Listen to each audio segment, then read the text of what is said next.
Hello, everyone. Thank you for joining us. I'm sure there'll be plenty of wine later that you can partake after the session. So welcome to Research Corner. It's a joint event organized by EENA and the ISCRAM Association. The purpose of Research Corner is to connect practitioners with researchers working on topics of mutual interest related to public safety. My name is Rob Grace. I'm an assistant professor at Texas Tech University and also the vice president of ISCRAM. ISCRAM stands for Information Systems for Crisis Response and Management, and we are a community who investigate the design, use, and evaluation of technologies across all phases of emergency and disaster management. So on behalf of ISCRAM, I would like to thank our hosts, EENA, and also in particular, Jerome Paris for coordinating this event. Today I'm pleased to introduce four researchers, and who will discuss projects that consider different applications of technology to improve public safety. Each presentation will last 10 minutes, and we invite your questions afterwards, after each presentation. So without further ado, I'd like to invite our first researcher, Pablo Borredà from the Polytechnic University of Valencia, who will present an artificial intelligence tool to classify emergency medical incidents in real time and improves emergency medical dispatch. Pablo, please.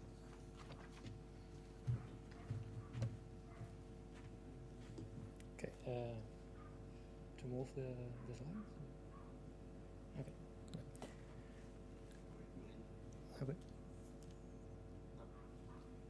big one? This one. To come back. Okay, thank you. Sorry. Okay. Good afternoon. My name is Pablo Ferri, and I'm going to present our work where we have developed an artificial intelligence tool to classify emergency medical call incidents. This tool has been proven useful to improve emergency medical dispatch processes. So, at the Valencian region in Spain, we have single emergency dispatch centers which handle emergency medical incidents. Okay? We have multiple dispatchers which have to take care of multiple concurrent emergency medical calls. And managers from the health services of Valencia pointed out that there was a need to improve these resource allocation processes. So with this aim, they want to improve this dispatch by means of improving the triage processes. That is, by improving how priority of the event was determined. So we focused on study and predicting three different levels related with priority. If the incident was a life-threatening situation, which was the admissible response delay of the event, and if the event was jurisdiction or not of the emergency system. And what was the novelty, all of that? The novelty was that we wanted to use artificial intelligence models because the traditional approach, the current approach in the health services department of Valencia was to use an structured clinical protocol, a variant from Manchester triage system, which was adapted with knowledge from health professionals. And we wanted to use an artificial intelligence approach to compare with the traditional one and understand if we can obtain an improvement and a better decision support in that situation. Okay. So here you can see a general overview of the tool. Okay. An incident happens, and that generates an emergency medical call, which is handled by a dispatcher. Dispatcher asks the notifier information about the incident, and at the same time is registering information, okay, which is fed to our artificial intelligence tool.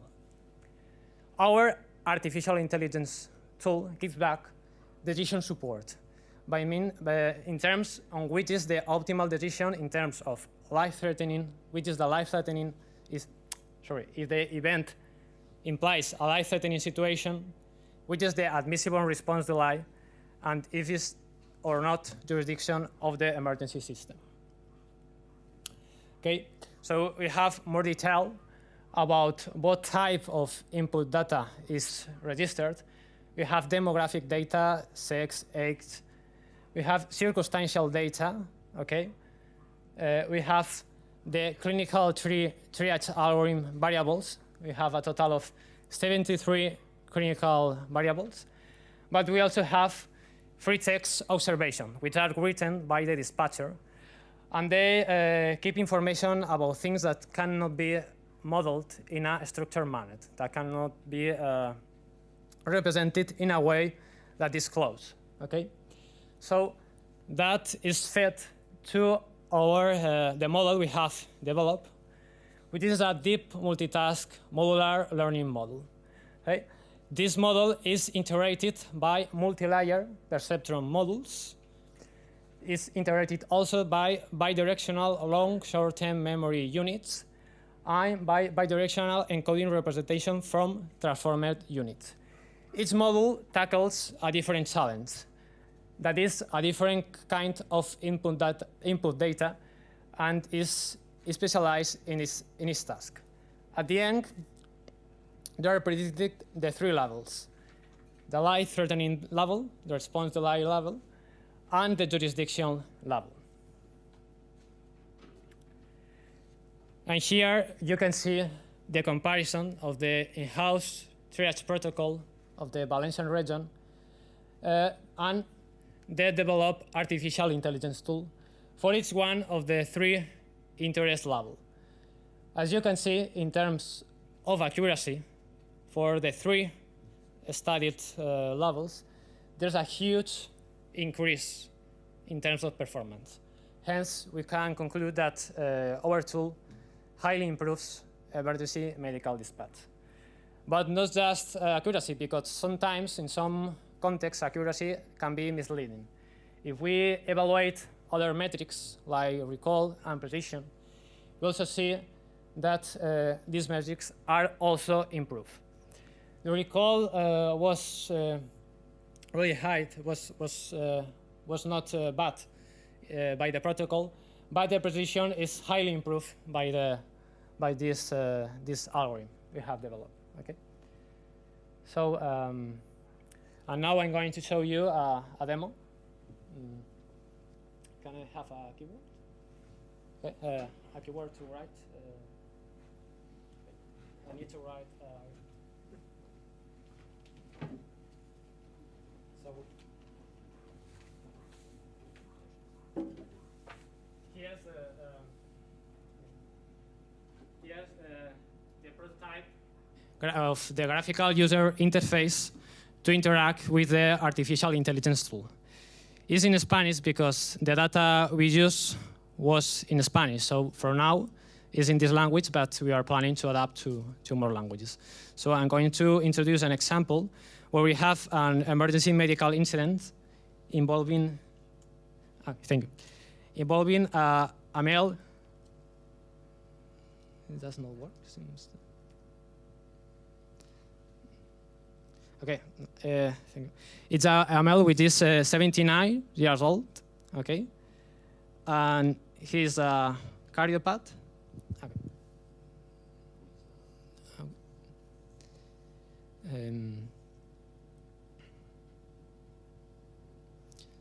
He's a cardiopath, and okay.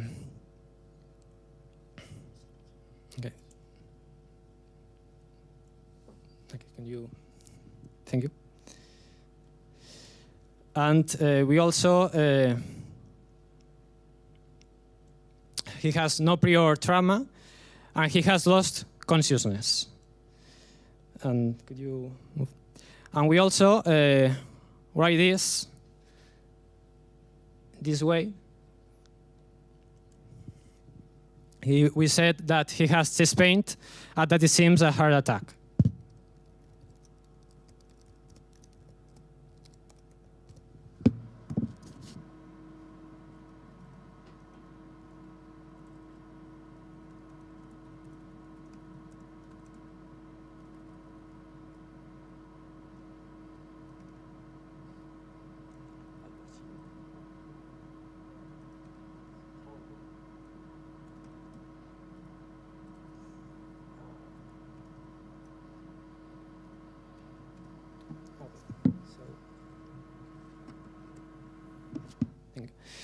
If we introduce this incident to the tool, we have that our model interprets all this information and offers decision support, implying that there's a like probability that is a life-threatening situation that we cannot delay the response at this jurisdiction of the emergency system. Okay.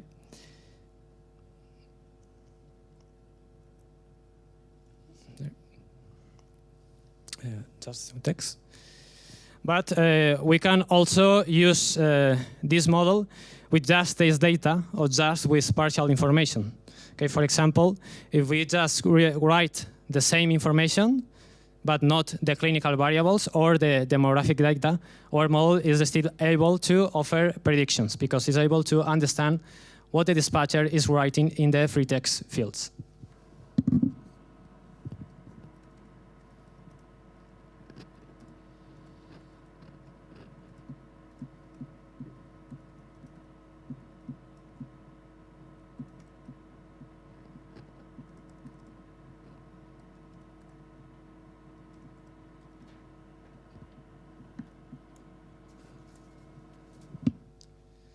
So using just text,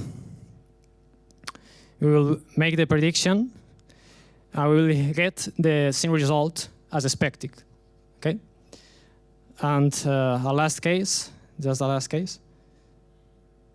Okay, could you go? Yeah. Where we have that also, no, a last case in the demo.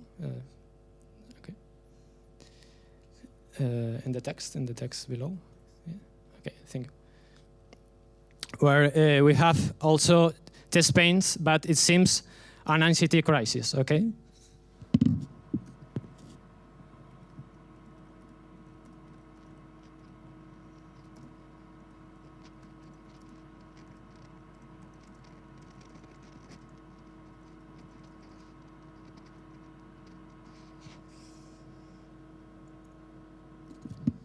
So if we introduce just this data, just the text, because the dispatcher has no time to introduce more data, now the model predicts that this is not a life-threatening situation, that we can delay the response, and maybe that is not jurisdiction of the emergency system that and can be handled by the primary care.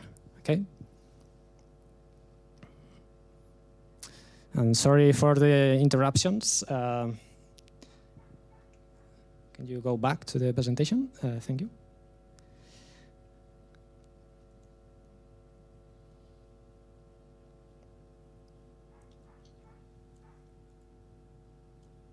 No, the last one. Yeah. So thank you for your attention. If you have any question, I will answer.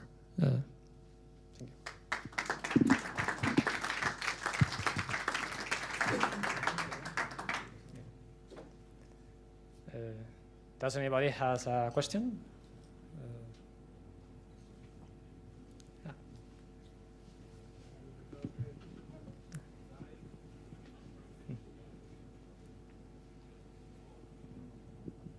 Yeah, thanks for the presentation. This is Menabot from Everbridge. I have a question on this.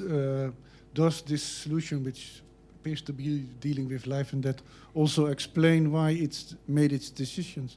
So that the persons who are using the system then later say, okay, these were good decisions, these were bad decisions, we have to tune the system or the AI, because AI comes up with an answer, but you do not always know how it came up with that answer. Thank you for your question. That's a really interesting question. We are not working with this because traditional artificial intelligence models you have always a trade-off between explainability and performance. So models that tend to be more explainable offer most of the time lower performance. But here we wanted, as health managers from the services of Valencia, wanted the best performance possible. So we work with really complex models, which are deep learning models. And explainability in these models is complex. But there are tools, there are methods, and that's what we are working right now, trying to offer explanations to that predictions. Okay? But it's complex because, for example, the text model is not based in a keyword. It's not a keyword model. It's, for example, you write infarto, heart attack, but you write it has not heart attack. The model interprets the context. The model interprets negations. It's not just a keyword where you can see a weight to a word or to a group of words, because that weight changes depending on the words in that context. So that makes the explanations complex, but we are working with that in order to estimate which are the most relevant variables in a specific context and at a specific case.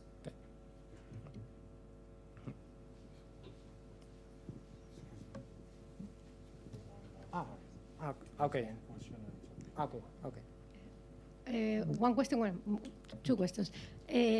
What kind of data did you use to fit the algorithm? How much time did you need to normalize the data? The data the data used was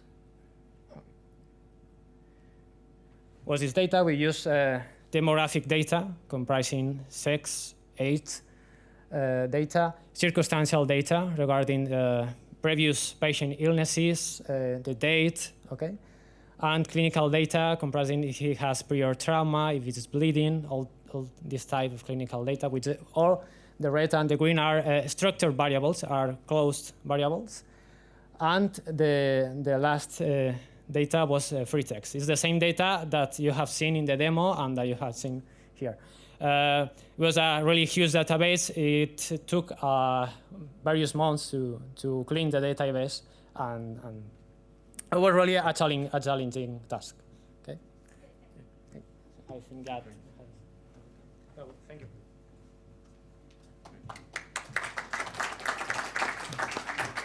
Thank you, Pablo. Okay, our second researcher is David Fredman from Heartrunner, Sweden. He will present Predicting Volunteer Travel Time to Emergencies.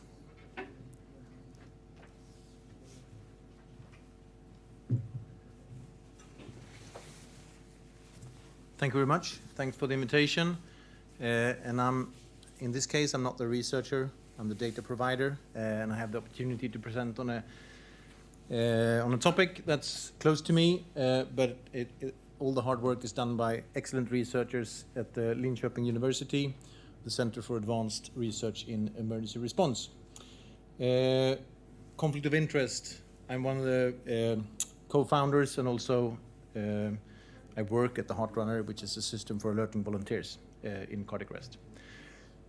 I was told that this was a 3-minute presentation, so it's a bit compressed. So we just try to keep it fast, and then we go out and share the wine outside. In Sweden and Denmark, there are systems to alert volunteers in suspected cardiac arrest. Over 200,000 volunteers has downloaded this app and are successfully alerted to suspected cardiac arrest. Last year, over 6,500 alerts were sent out, and they are tasked with either getting an AD, with using data from AD networks, or go straight to the patient and provide CPR. And the current method, we use Euclidean distance, and an average estimated speed of 2 minutes per second for travel distance. And this has some drawbacks since it doesn't consider geographic barriers like lakes or highways or railroads. So we developed a model for optimized task allocation. And we used location data from the system and survey answers, because after each event, a survey is sent out to all the respondents. And we ask them, did you make an attempt to reach the patient? Did you actually make it before the ambulance? And what did you do on scene? So we have quite a good, self-reported data on what they actually did on the scene. And we also have timestamps from the system. When a volunteer accepts the alert, we actually sort of track them. They leave a location mark for every travel, like I think it's 240 meters or something. So we have a good idea of what actually the real travel times were. And we made a relationship between distance to the patient and probable mode of transport. The faster they go, the more likely it is that they have traveled by bike or car. And the slower the transport, it's likely that they actually run or walk. And we used Bing Map to find appropriate routes for the selected transport mode, to actually select them based on road maps. And a linear regression model is used to estimate the travel speed using a route-based model. And bear with me, I might be clever, my mother says so, but this is done by greater minds than me. When we're looking at the mean travel time and compare it to the real travel time or the Euclidean-based, we see a difference. And what I think we should focus on is that the actual improvement when we use, instead of the Euclidean-based model, use the road-based network, we have a 60% improve of how far you actually are supposed to go to reach the patient. Which of course is vital, really important, since there is a likelihood of that we have some fatigue if we keep sending people sort of too far away or to the wrong side of this lake or whatever on the wrong side of the highway. We'll have a fatigue in the group of volunteers, and they will possibly be less likely to respond to the next alert. And we sent out, just before I went here actually, we sent out a survey to 2,500 respondees asking them about the likelihood of actually responding again if you failed to reach the patient or if you made it, and see if there is a difference, and that will be sort of decision making for implementing this model. And that's my 3 minutes. I almost made it, and thank you very much. And I'd just like to say, from my point of view, from the private company, we would really like to invite other researchers, and I know that collaborations are also really highly appreciated from the Linköping team. So if you have any ideas or if you want to collaborate, please reach out. You can find Tobias Andersson's email on here, and also you can find mine. And this will be presented at the ISCRAM, in the ISCRAM proceedings, the publication, and it will also be presented by Tobias if you go to Tarbes in a month for the ISCRAM, the 19th ISCRAM conference, I think. So if you're traveling around the south of France, let's go there. It's going to be great. And thank you very much. Do you have any questions?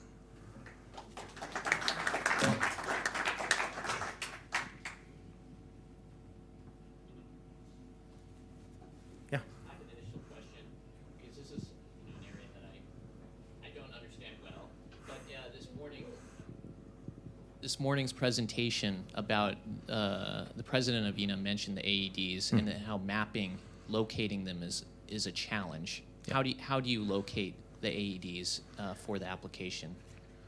In Sweden, we have a national AED registry. It has been running since 2009. So actually we map AEDs. Well, we don't map them, but the Resuscitation Council in Sweden, they provide an AED mapping website where I, as an owner of an AED, I can enter the details, access hours, locations, coordinates, of course, and then we use that already available data to provide it to the volunteers when they respond to an alert. And the same thing is done in Denmark. We said the similar system is running in Denmark and Sweden, and they also have an AD registry. And like Dimitros told us this morning, and I had a presentation a bit earlier today, AD availability is crucial for a system like this to function. In Sweden, less than 50% of the ADs are available after office hours. In Denmark, 63% of the ADs are available 24/7. So if you make an investment to buy an AD, and we want to ask the volunteers to run for it, and they encounter a locked door, they're calling me. And I'm blaming whoever bought the AD and locked the door. Yeah. Please reach out or visit ISCRAM websites and go to TAUB. Question, okay, great. Thank you, David, for the presentation. One question from me is about the route-based model. Is it considering a specific means of transportation, or does it have the flexibility to consider different transportation means? It has the flexibility. Actually, I'm going back and forth in my presentation, sorry. In the latest version of the app, you can actually, in the top bar here, you can choose if you're traveling by bike, car, or foot, and we'll sort of recalculate it. And also, we're trying to make not AI, but also a kind of remembering what did you use the last time? Did you travel by car?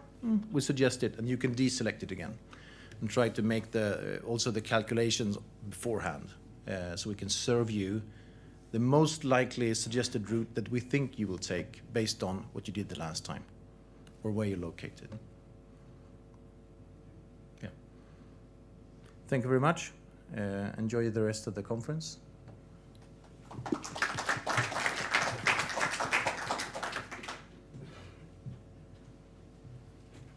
Thank you, David. So our next presenter, I'd like to introduce Johnny Douvinet from Avignon University, and he will present Adapting Textual Alerting Messages to Context and Population Needs, Feedback from France. Johnny. Okay, nice to meet you again. So the title has changed, but a little. So I'm professor in geography at the University of Avignon in France, and in this talk, I would like to present recent results obtained by evaluating the public's reaction to simulated alerts on mobile phones, so using or simulating CB notification or located-based SMS in France. And these results show the importance of adapting the alert messages to the types of danger, to the needs of the population, and to the context of the event in progress. So this is quite interesting because we join or obtain similar results obtained in other contexts, in UK, for example, or in Japan. And this work has been included by the French authorities. They are deploying the CBD platform, FR Alert, so for scientific, it's a quite interesting contribution. So first of all, let me introduce the research context. So it's a dense slide, but I briefly explain. So we decided to create simulation because observing how the people react to receiving an alert on their phones is quite difficult to analyze in real time, except if you have chance and if you know the zone danger. So it's impossible in real time. So in this case, since a few years, experimental protocols simulating the alerts in real conditions have been emerging. And such type of protocol presents several advantages. It's possible to lead observations, what people are doing, to control the experiments. We know when and where the alerts are sending. It's also possible to remove the stressful aspects of an alert. It's simulation.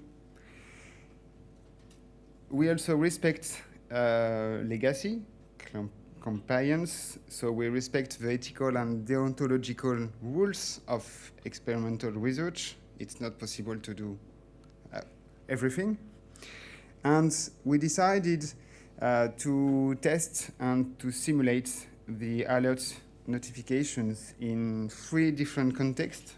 So you can see on the left, in a university, to see the reactions of students and to see the reactions of employees in industrial context, and to see also the reactions of forecasters and crisis managers. So we have different public.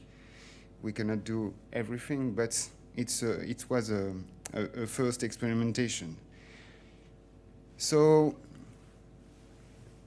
just one point. It's not possible to consider that our result could be observed during the reality.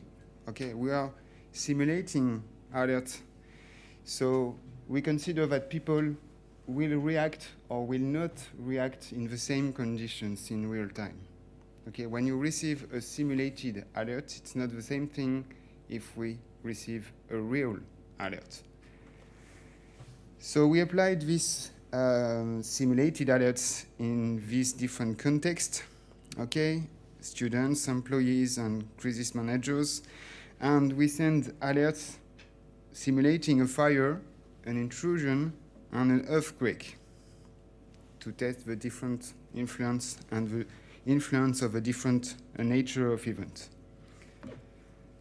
So you can see the different simulation, okay?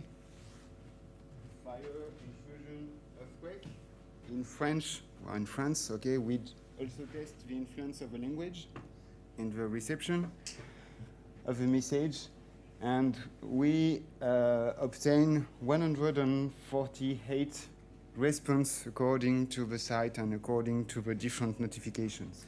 So it's not a big number of participants, but we created this experimentation. So we observe each people. So briefly, main results can be summarized as follows. It's a dense also slide. We can observe similar trends in various contexts. So the context does not influence the reaction.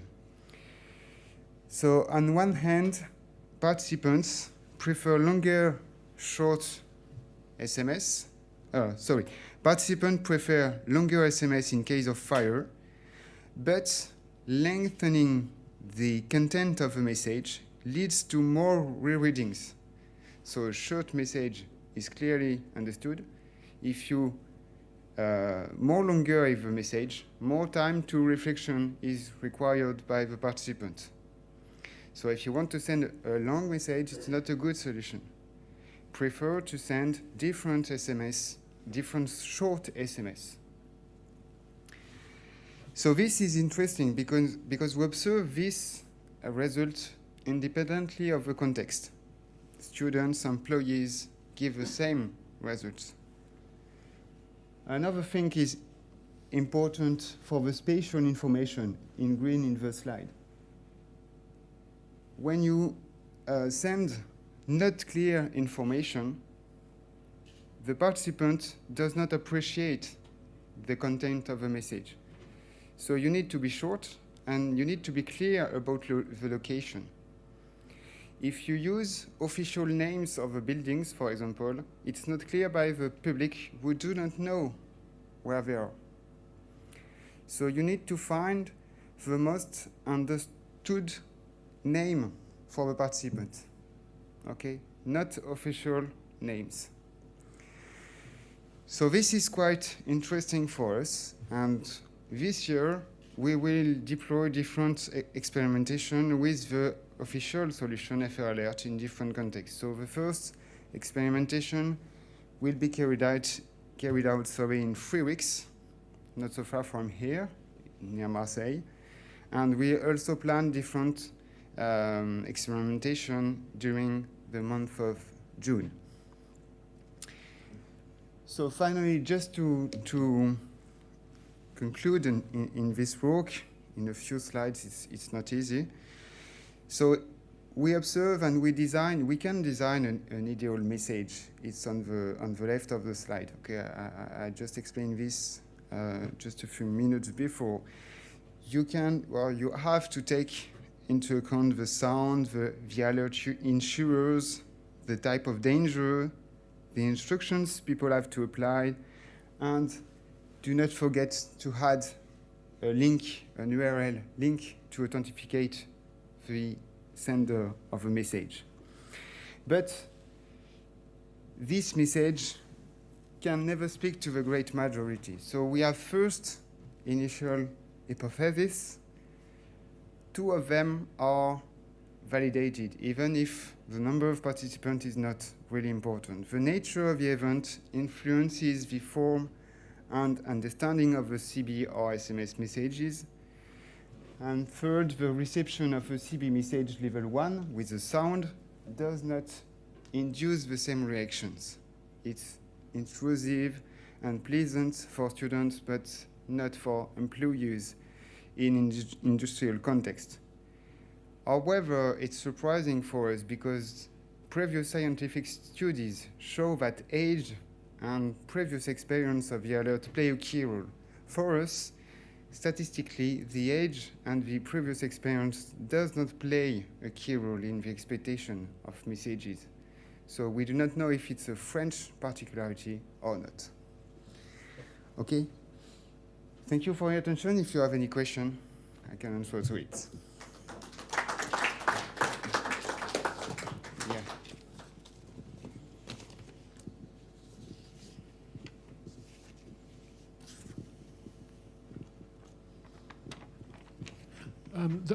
Were the respondents aware that they are participating in the test? Mm-hmm.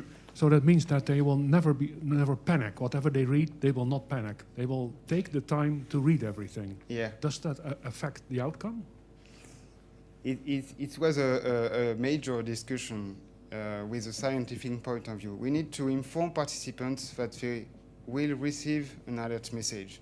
If not, you do not respect ethical or deontological rules. So now we decided with the French government to send real message to the participant, even if it's exercise or training, okay? But some of them will not be informed by the exercise. So it's a first step in the training. After that, we aim at observing reaction of people when they receive a real alert. But it's not possible with a scientific point of view. No, but I can imagine that students, they are used to reading books and all that, so they take the time to read the message, and they find it more clear Yes. than other people. I was almost predicting this, or am I wrong? We organize experimentation informing students, and it was volunteer, so they know that they will receive a message. In addition, we simulate alerts during the COVID. So we need to respect barriers, and we need to have rooms with a few students, and we cannot send many messages to many students. And for us, it's important to control the experimentation in a room and to observe people, not to send different messages at many people, because we cannot observe what they are doing. Okay? So it was the first step. We know it's not the reality, but it's a scientific protocol, so Thank you. It's quite difficult. If you send a message to, we expect this at the end of this year, but we expect to send a message to more than 200,000 people in case of tsunami along the Mediterranean context. It's quite interesting to test the technology and to send the message, but with a scientific point of view, I cannot be present along all the beaches, so we need to make choice. Okay, I hope I answered to a question.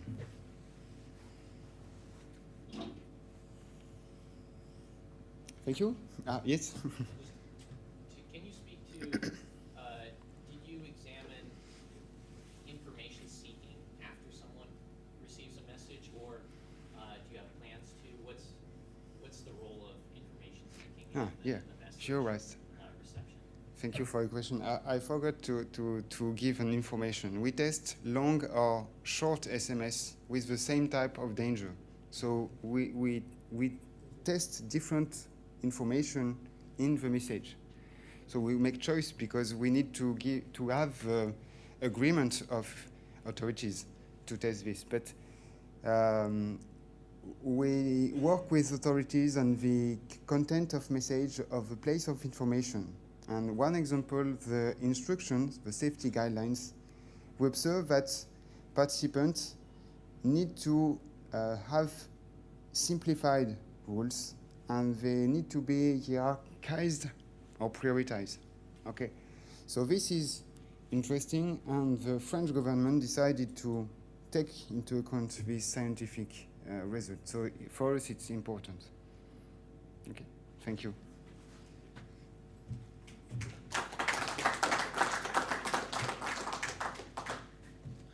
Thank you, Johnny. Okay, our last presenter is Thomas Papadimos, and he's coming from the Center for Research and Technology, Hellas. The presentation is Real-Time Alert Framework for Fire Incidents using Multi-Modal Event Detection on Social Media Streams. Thomas.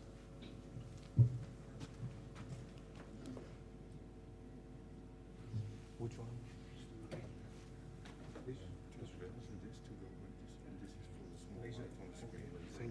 Thank you.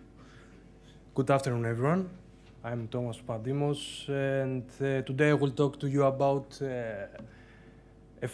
our recent work regarding a real-time alert framework for fire incidents using multimodal event detection social media. Social media proved to be a very valuable source of information in this kind of incidents due to its ability to provide information to both to the civilians and the first responders regarding, for example, closed roads or potential located victims. However, these data streams are very noisy and very difficult to be handled because the metaphorical use of the word fire, firefighters, etc. can be cause falsely alerts. That's why we propose a framework which contains mainly from 3 parts. The first part concerns the Twitter crawler, which is responsible to collect all the data from the Twitter API with predefined search criteria such as keywords, for example, fire or firefighters. And the second one concerns the database and the event detection technique, which are responsible to detect events from the already collected data in real time. And the last one corresponds to the event insights, that is the output of the framework. The output is mainly the top 10 most mentioned keywords and the detected events from the event detection. In this work, we will focus mainly on the event detection technique, which is a novel technique that we are researching. This method is a multimodal technique. Multimodal corresponds to 2 different modalities. The first one refers to the kernel density estimation that estimates the sparsity and the density of the posted tweets in a time frame. And the second modality concerns the community detection, the modularity score, which estimates the density of communities that refer to a fire scenario incident. These 2 modalities and the data analysis behind them are fused with a specific fusion method in order to be specified if in this time frame there is an event occurred, a fire incident event occurred.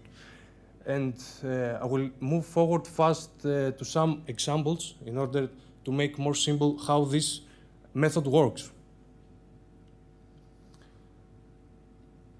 First of all, the dataset that we used is tweets collected from the Twitter in a time frame of 2019 in Spanish language for fires in Spain. The figure here presents the number of tweets posted each day for this time frame, 2019. As we can see here, March and April, we have some peaks on the number of tweets posted in each day. In specific days, we have some peaks because there was a large number of tweets posted on that days. The traditional methods, probabilistic methods, STA, LTA, and Z-score, detects events based on that peaks because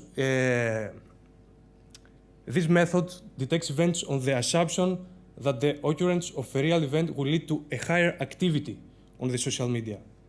However, in these peaks, in these examples, there are no real events. So these traditional methods falsely alert. The difference with our method, which our method detected events here on August, where we do not have high peaks of number posted tweets. The difference is on the sparsity and on the density of the posted tweets, as I already mentioned, and also in the community detection. Let's make an assumption. Here I have two examples. The example, let's make an assumption that 200 tweets are posted in 5 minutes. So the time frame is the 5 minutes. In the first example, we see that the 50% of the tweets posted in the 3rd minute. But in the second example, we see a normal distribution of these posted tweets. In both cases, in this time frame, I have, in assumption, a high number of tweets posted. Let's say a high peak. But in this example, there is no event. But in this example, based on the kernel density estimation, there is an event based on the density. That's why our approach highly overcomes the baseline methods with a high accuracy and F1 score. This work was in progress of 2 European user projects, the Ingenious and Callisto, and I'm more than pleased to answer you any questions. Thank you.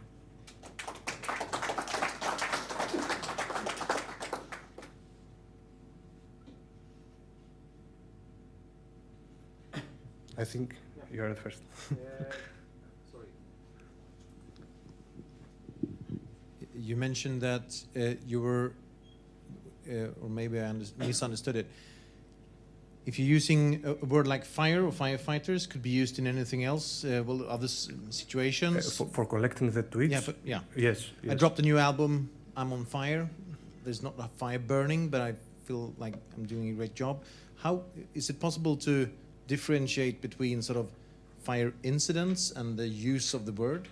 And how do you do that? Yes, this is exactly the novelty of this methodology. Great. We don't use any kind of deep learning. This is probabilistic methods.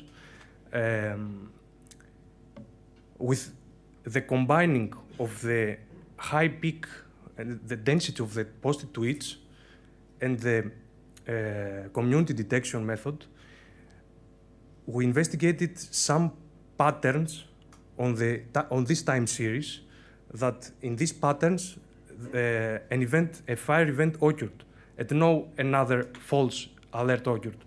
Because, for example, the metaphorical use of fire, so the fake tweet,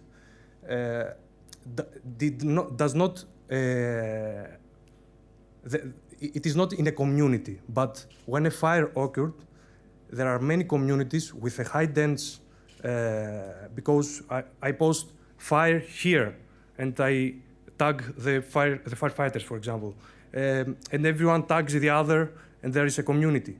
And this is how we divide this kind of events, the false with the real.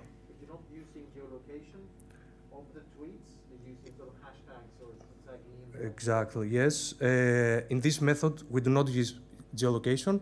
We used only geolocation in order to prepare the data, because Spanish, it's not only in the Spain, it's also in the other countries. That's why. I hope I answer. Yeah. Thank you for the talk. Have you tried your methodology for medical situations or epidemic situations?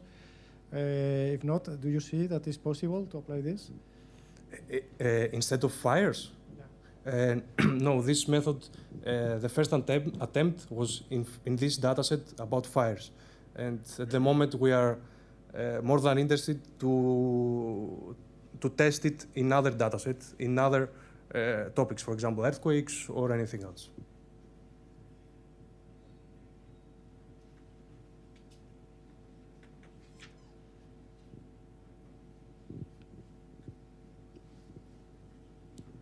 So I think we are okay. Thank you very much.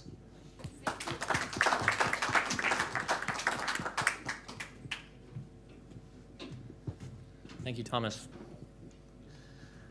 Okay, so this concludes our research corner. I would like to thank each of our presenters and those of you in attendance today. I encourage you to stick around, ask any questions to our presenters if you didn't have a chance to after their presentation. And also feel free to talk to myself or Carolyn Riza about other opportunities to connect research and practice, which we hope to accomplish through these Research Corner events at the EENA conference. As a short scheduling note for the conference, there's complimentary networking drinks now, and the 112 awards ceremony starts at 6 o'clock today. So I hope to see you all in the conference, and thank you again for your attendance and attention. Thank you.